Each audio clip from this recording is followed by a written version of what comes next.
محنت کرو، صبر کرو، دعا کرو، اللہ پر بھروسہ کرو، جو تیرا ہے تجھے مل کر ہی رہے گا۔ کچھ تو بہتر لکھا ہے میرے اللہ نے، جو ہر بار دل صبر کرنے پر مجبور ہو جاتا ہے۔ تم کرو صبر، امید سے یقین تک آنے کا یہی ایک ذریعہ ہے۔ تم کرو صبر، الجھی الجھی زندگی سلجھانے کا یہی ایک ذریعہ ہے۔ لیکن اللہ پاک نے ہمیں ایک چیز دی ہے، اور وہ ہے اس پر کامل یقین، جو کر کے ہم صبر کر سکتے ہیں۔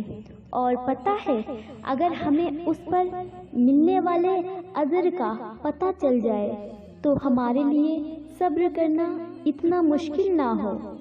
اور پتہ ہے صبر کرنا اتنا مشکل کیوں ہے؟ کیونکہ ہمیں اس پر ملنے والے اجر کا پتہ نہیں ہوتا۔